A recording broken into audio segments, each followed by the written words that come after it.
G20 summit में भारत का क्या रोल है और इससे भारत को क्या फायदा मिला। आखिर जो G20 समिट भारत में हुआ है और भारत ने जो इतना अच्छा ऑर्गेनाइज किया है G20 को, उससे भारत को क्या फायदा मिला है। G20 में कौन कौन से देश हैं और G20 समिट क्यों कराते हैं, ये सब इस वीडियो में आपको बताने वाला हूँ। उससे पहले अगर वीडियो में नए हो तो वीडियो को लाइक और चैनल को सब्सक्राइब जरूर कर लें। प्लीज़ ज़रूर करना है, क्योंकि मैं बहुत मेहनत से वीडियो बनाता हूँ आप लोगों के लिए। तो सब्सक्राइब जरूर कर लें, बेल आइकन की बटन को भी ज़रूर दबा लें। तो आगे चलते हैं, G20 समिट के बारे में पूरा हिस्ट्री से लेके अभी तक जो है पूरा जानेंगे। एक्चुअली 1997 में एशियाई वित्तीय संकट के बाद G20 की शुरुआत की गई थी। इस बैठक में पहले आर्थिक मुद्दों पर ही चर्चा होती थी, लेकिन बाद में और भी कई मुद्दे इसमें शामिल किए गए। G20 समिट 2023 हो गया है दिल्ली में। नवंबर 2022 में बाली शिखर सम्मेलन में पीएम नरेंद्र मोदी जी को G20 की अध्यक्षता के लिए हथौड़ा सौंपा गया था। उस समय पीएम मोदी ने कहा था, कोविड के बाद के दौर में नई व्यवस्था बनाने की जिम्मेदारी अब हमारे कंधों पर है।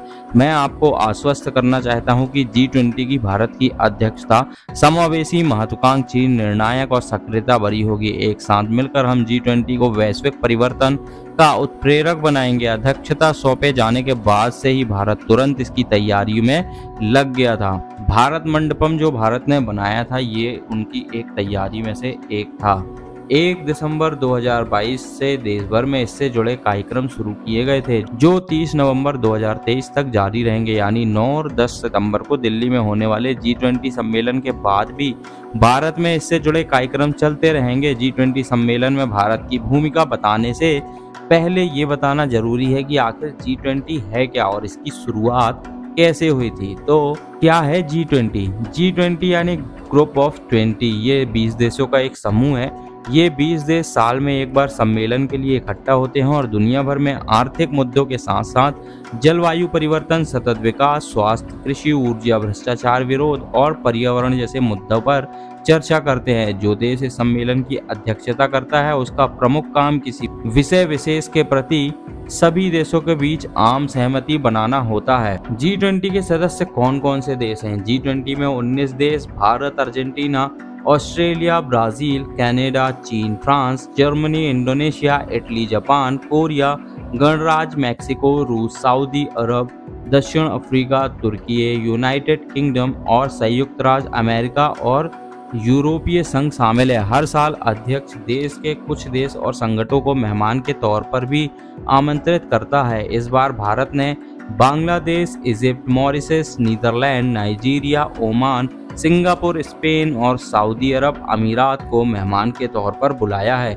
वही नियमित अंतर्राष्ट्रीय संगठनों UNA, IMF, WHO, WTO, ILO, FSB और OECD और क्षेत्रीय संगठन AU, AUDA, NEPAD और आसियान की पीठों के अलावा G20 के अध्यक्ष के रूप में भारत की ओर से IAS, CDRI और ADB के अतिथि के रूप में अंतर्राष्ट्रीय संगठन के रूप में इसमें आमंत्रित किया गया है।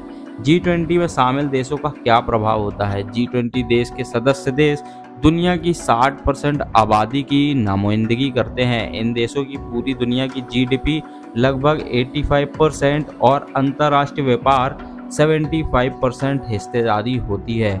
G20 कब और क्यों हुआ था शुरू? साल 1997 में एशियाई वित्तीय संकट, एशियन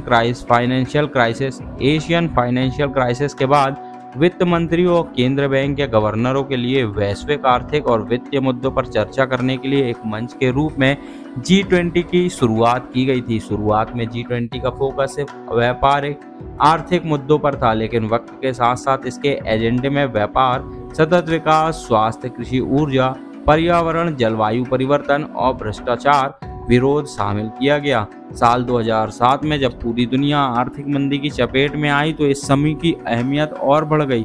जहां पहले इस समूह में वित्तीय मंत्री और केंद्र बैंक के गवर्नर शामिल होते थे, बाद में सदस्य देश के राष्ट्राध्यक्षों को भी शामिल किया गया। इस तरह से इन देशों ने वॉशिंगटन में 2008 में अपनी पहली बैठक की। साल 2009 और 2010 में G20 की 2 बैठकें हुई। अब तक G20 की कुल टोटल इंडिया को मिला के 18 बैठक हो चुकी है, जिसकी मेजबानी 18वीं बैठक की मेजबानी भारत ने अभी किया था। भारत में G20 शिखर सम्मेलन। भारत में G20 शिखर सम्मेलन। भारत 1 दिसंबर 2022 से 30 नवंबर 2023 तक G20 की अध्यक्षता करेगा। 16 नवंबर 2022 को G20 बाली शिखर सम्मेलन में पीएम मोदी को G20 की अध्यक्षता सौंपी गई थी। इससे पहले 8 नवंबर 2022 को पीएम मोदी ने G20 का लोगो लॉन्च कर दिया था और भारत की G20 प्रेसिडेंसी थीम वसुधैव कुटुंबकम यानी one earth one family one future का अनावरण किया गया था। G20 के लोगो को भारत के राष्ट्रीय ध्वज के रंगों में डिजाइन किया गया था, जो हमारे पृथ्वी सामर्थ्य दृष्टिकोण और चुनौतियों के बीच विकास का प्रतीक है। देश के उत्तरी छोर श्रीनगर से लेकर दक्षिण में तिरुवनंतपुरम और पश्चिम के कच्छ के रण से लेकर पूरब में कोहिमा तक में कार्यक्रम का आयोजन किया गया है। सभी राज्य और केंद्र शासित प्रदेश इस कार्यक्रम का हिस्सा हैं। इस कार्यक्रम के लिए देश भर में 56 आयोजन स्थल हैं, जहां 200 से ज्यादा बैठकों का आयोजन किया जा रहा है। G20 में भारत की आखिर भूमिका क्या है? G20 सम्मेलन में 3 स्तरों पर भारत की जरूरत। पहली, वैश्विक, जहां भारत को इस विभाजित दुनिया में अग्रणी भूमिका निभाना है, जिसकी लंबी समय तक छाप छोड़ना भी एक मूलभूत उद्देश्य है। साथ ही विकासशील देशों के सरोकारों को आगे बढ़ाना है और उनके मुद्दे को प्राथमिकता से रखना भी भारत की जिम्मेदारी है। दूसरे, क्षेत्रीय, वैश्विक स्तर पर दक्षिण एशिया का अगुवा देश भारत ही है।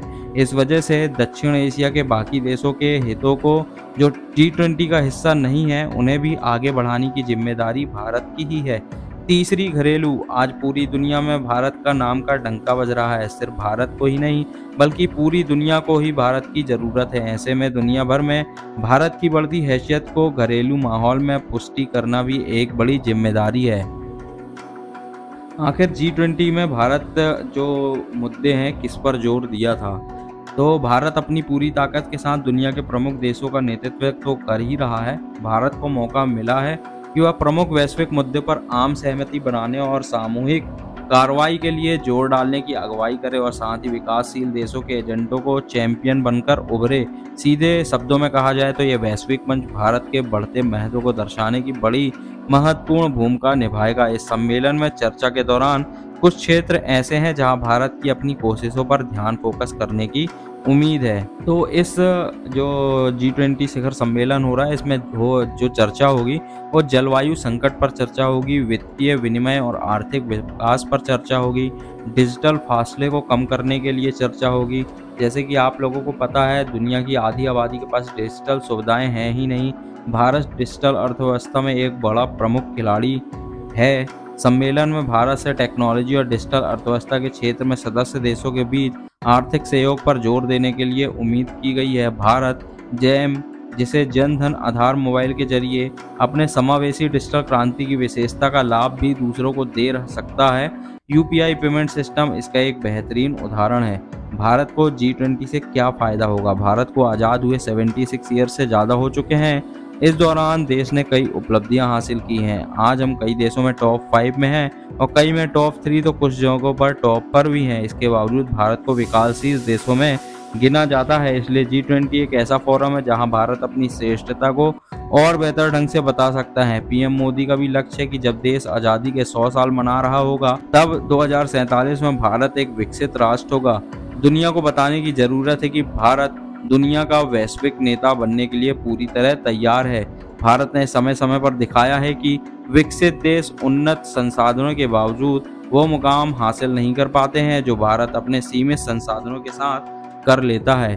चाहे मंगलयान हो या कोविड जैसी महामारी में 140 करोड़ देशवासियों की रक्षा करना, या फिर चंद्रयान 3, हर मामले में भारत औरों से बेहतर है। दुनिया में बाकी देश भी अगर भारत के साथ मिलकर काम करेंगे तो मानव समाज की उन्नति और पृथ्वी संरक्षण के प्रयासों में तेजी लाई जा सकती है। G20 में भी भारत का उद्देश्य यही है।